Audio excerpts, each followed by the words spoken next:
늦게나마 저희 학회의 여러 가지 활동들을 여러 국민들과 또 대구 정부에 잘 소개시켜 드리는 의미로 이 자리를 마련했습니다. 또 하나 1년 동안 또 저희 학회를 관심 있게 지켜봐 주셔서 정말 감사드리고요.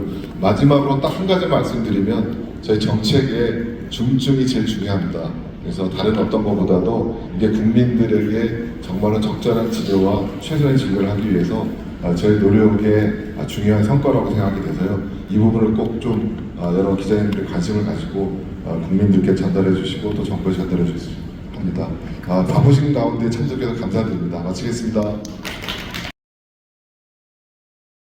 KSA 제품 상황에 대해서 말씀드리겠습니다.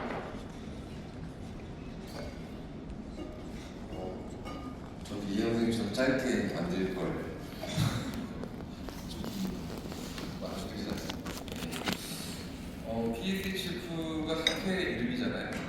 사실 기억하기 좋기도 하고 그래서 여기다가 좀 글을 붙였고요. 아까 처음 생긴 위원회라는 진료적정 병원마다 QI, QA 그런 다 있잖아요. 그래서 어떻게 하면 학별적 치료의 퀄리티를 향상시킬 수 있을까? 그래서 진료적정위원회가 이병수 교수님이 이사장으로 출연하면서 새로운 진행했고요. 그런 캠페인을 Keep Standard for Health에서 KSH라고 쓰고 KSH라는 슬로건으로 진료적정위원회가 몇 가지 활동을 시작하는 걸 좀 알려드리고 싶습니다. 아시는 것처럼 그런 팩트시트가 나오면서 저희가 보고한 게 유병률도 되고 20년 사이에 세배가 10만 명 사망률도 물론 연령 고정하면 비슷합니다만 이런 게 실제로 심각한 신부전 입원 추이, 사망 추이 신부전이 왜 아까 중증으로 분류돼야 되는 그런 것도 다 인맥상통하는 얘기인데 또 1인당 연도고요. 입원을 하게 되면 이제 대부분 입원해서 나가는 거거든요. 연산점 이중은 굉장히 크죠. 약제들 그리고 어떤 기구들의 치료 효과입니다. 옳고지 못할 사망률을 이렇게 낮출 수가 있는데요. 쓰면 되죠. 잘 써야죠. 그래서 그런 에비던스에 기반해서 이런 가이드라인이 유럽에서도 미국에서도 그리고 저희 나라에서도 이렇게 가이드라인이 잘 제시를 하고 있는데 이렇게 잘 쓰면 될 텐데 갭이 있죠. 그 가이드라인 지식은 지식이고 그건 그건데 실제 프로젝트에서는 그 효과가 있다는 일시입자이라는 것도 한 70%밖에 안 했어요. MRI, 완작 스피로노라토니는 미네랄 콜티코이드 리셉터 안타고니스트 이런 건 절반도 안 돼요. 그 좋다는 베타블로커도 실제 한 절반 남짓밖에 안 했어요. 우리나라만 그러냐? 미국이나 유럽도 그렇고요. 이 아프리카 데이터가 좀 있기가 어렵습니다. 어쨌든 이렇게 보고를 하고 있고요. 그래서 가이드라인 어떤 scientific evidence와 실제 프랙티스가 되는 그런 갭이 있다. 그래서 20여 년 전부터 미국 AH에서는 Get with the Guideline에서 신부전도 그렇고 MI도 그렇고 스트로크도 그렇고 각각의 포커싱해서 가이드라인을 잘 따릅시다. 임플리멘테이션을 가이드라인을 잘 적용합시다. 이런 무브먼트를 하고 있었고요. 비교적 최근에 한 작년부터 유럽 쪽에서도 아이케어 HF라는 어떤 퀄리티를 인증하는 그런 제도를 론칭했습니다.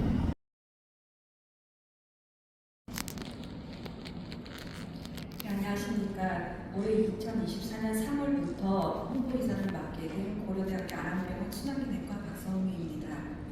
사실 이제 코로나의 긴 터널과 올해는 특히나 의료 사태로 인해서 굉장히 어려운 가운데 있는데 저희 홍보팀이라는 것은 말 그대로 이제 한글로 바꾸니까 홍보라는 것이 영어 상으로는 퍼블릭 릴레이션입니다. 그러니까 퍼블릭, 대국민, 대의료진, 대정부에 대해서 얼마나 소통을 잘할 수 있느냐라는 팩트라고 생각해 보실 수 있고요. 거기에 대해서 어떻게 보면 지금까지 앞서서 말씀 주신 여러 이사님들의 내용들을 담아서 지금 여기 계시는 기자님들 포함한 여러 퍼블릭 릴레이션을 굉장히 개선시키고자 하는 그러한 역량을 좀 올리고자 합니다. 자, 이것은 2022년 신부전 인지도 조사입니다. 사실 굉장한 그 전문 업체를 저희가 활용을 해서 1000명 정도의 일반 국민을 대상으로 하였을 때에 오픈입니다. 이미 이런 증상이 있으면 무슨 병이라고 생각하십니까? 라고 물으니까 신부전입니다. 라고 대답을 꽤 많이 해주셨는데 그 전 1차에 비해서는 조금 떨어졌다라고 저희가 리포트를 했습니다. 이것은 좀 더 리얼월드로 들어갔습니다. 올 9월에 심장의 날을 참가자를 대상으로 어떻게 보면 여기 오신 분들은 굉장히 심장질환에 대한 관심도가 매우 높으신 분들이고 환자나 보호자, 그 자녀들이 오신 겁니다. 그분들한테는 거꾸로 이제 신부전 들어봤나요? 신부전 증상은 무엇일까요? 라고 이제 거꾸로 질문을 했더니 신부전 타이틀이라는 단어는 들어봤는데 증상에 대해서 굉장히 혼선을 빚고 있고 특히나 협심증에 해당되는 가슴이 아파요라는 것과 많이 헷갈려하고 계셨습니다.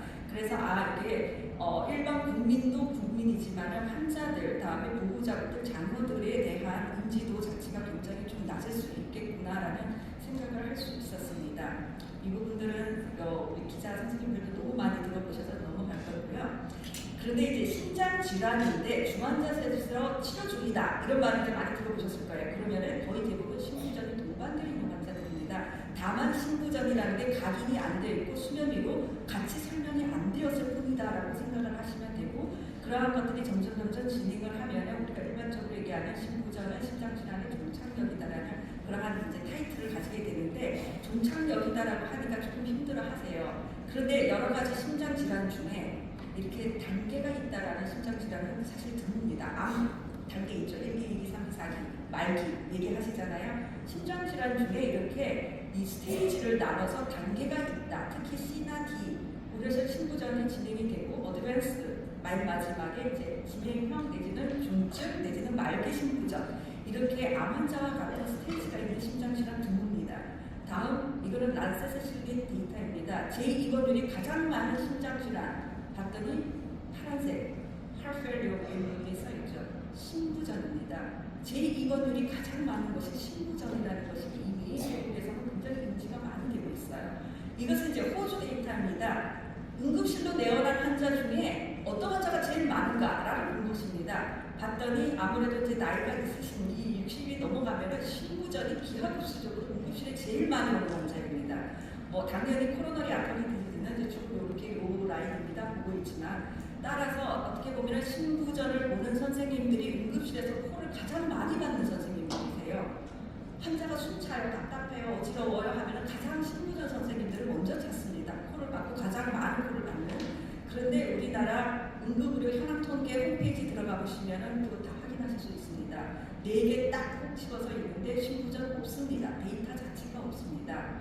그런데 심장질환 내지는 뇌과질환 중에 앞에 급성 붓는 질환 몇 개 없어요. 심장질환도 앞에 급성 심근병색 이외에 생각하면 급성 심부전, 급성 심낭염, 심근염, 급성 붓는 거 드뭅니다. 그럼에도 불구하고 굉장히 중증 질환인데 잘 알려져 있지 않다라는 거. 이것은 우리가 의료진이 좀 잘 알아야 되는 그런 상황이라고 생각이 됩니다.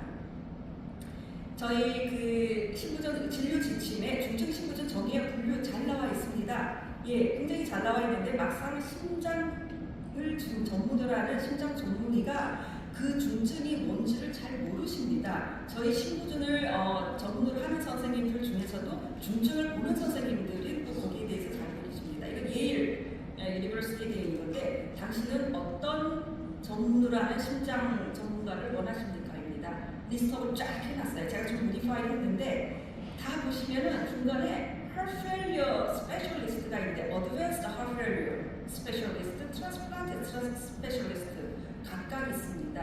예, 다른 거 부정맥, 인터벤션 각각 하나씩 있는데 굉장히 신부전에 대해서는 전문가가 봐야 되고 거기 안에서도 서브그룹이 세분화되어 있다는 것을 여기서 강조를 합니다.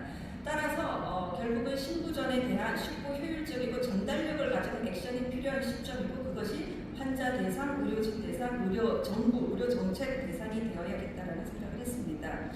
오늘 그 이사장님께서도 말씀을 주셨는데 이사장님께서 이제 생각하시는 중장기 계획 중에 굉장히 중요한 부분입니다. Heart Failure Awareness Week인데 미국이나 유럽에서는 이미 많이 액티브하게 진행이 되고 있는데 있는데 우리나라에서는 아직 이게 오르가나이징돼서 진행이 되고 있지는 않았었습니다. 그래서 이 부분에 대해서 저희가 좀 인지를 해서 일단은 계속 연중으로 신부전에 대한 인식 개선 캠페인을 하고 하프웨리 어웨어니스 위크를 지정을 해서 액션을 보이자라는 거고요. 저희 이 대한신부전 학회로 창립이 된 게 3월 30일입니다. 2028년. 그래서 그 날이 들어있는 게 3월 맨 마지막 주입니다. 그래서 내년 3월 맨 마지막 주 24일부터 30일입니다. 기자님들께서 모두 기억을 해주시면 좋겠고요. 그때부터 하프웨리 어웨어니스 위크가 시작이 됩니다. 그리고 매년 진행을 할 예정에 있습니다. 일단은 대국민을 위해서는 유튜브 이원화를 해서 환자와 일반인들이 좀 더 쉽게 소통을 할 수 있는 창구로 이제 진행을 하고 있고 기존에 있는 신부전 TV는 조금 전문화로 이제 가려합니다. 그리고 환자 및 일반인 속으로 들어가는 아까도 말씀드린 리얼월드에서의 그 캠페인을 진행하려고 하고요. 그다음에 저희가 환자한테 운동하라, 식사는 싱겁게 드세요 하는데 사실 잘 모릅니다. 예, 그래서 어떻게 보면은 저희가 이제 소금 염분을 조절한 식사를 내는데 정말로 어떻게 먹는지 같이 한번 먹어보는 그런 체험 행사도 같이 하면 좋겠다는 생각을 했습니다. 그 다음에 또 한 가지는 환자 본인이 내가 신부전인지를 몰라요. 협심증, 부정맥 이런 얘기들은 아는데 꼭 오시면 신부전이 뭔지 내가 신부전이 있었어요? 왜 내가 뭐예요? 이렇게 얘기하시는 분들이 많습니다. 왜냐하면 신부전 자체가 여러 질환에 합쳐진 증후군이기 때문이거든요. 자, 스탠트 넣으신 분들을 예전에 저희 병원 건데요. 이렇게 아이덴티피케이션을 줬어요. 그 다음에 디바이스, 특히 심박동기 넣으신 분들은 회사에서 좋게 카드를 줍니다. 아이디 카드를. 나 박동기 넣었어요. 그래서 생각이 환자분들이 내가 신부전인지도 모르는 상황이니 이런 분들한테 좀 각인을 시켜주는 그러한 신부전 아이디 카드를 만들어서 좀 나눠드리고 나는 신부전인데 그런 기저질환이 뭐가 있고 나는 제세동기가 들어가 있고 내지는 항응고제를 먹고 있다. 굉장히 조심해야 되는 환자잖아요. 그리고 제가 지금 그 옆에 이제 QR코드를 넣으면 환자가 얻을 수 있는 정보를 바로바로 들어갈 수 있게 이렇게 마킹을 하면 좋겠다는 생각을 했습니다. 다음은 이제 그 중증 신부전 전문가 역할 설문조사입니다. 앞서도 말씀드리고 정말 병원에서 고생을 많이 하시는데 중증 신부전 병원에서 굉장히 중요한 역할을 하고 있고 그 환자들을 살려내야 되는 굉장히 의무감이 큰 그런 직군들입니다. 그러한 것들에 대한 그 역할 설문조사를 좀 진행을 했고 다음에 심장학회 회원들한테는 중증 신부전에 대한 인식이 어느 정도 되어 있는지에 대해서 확인을 할 예정입니다. 그리고 마지막으로는 아까 말씀드렸지만 3월 마지막 주에 되어 있습니다. 대한신부전학회 기자 간담회와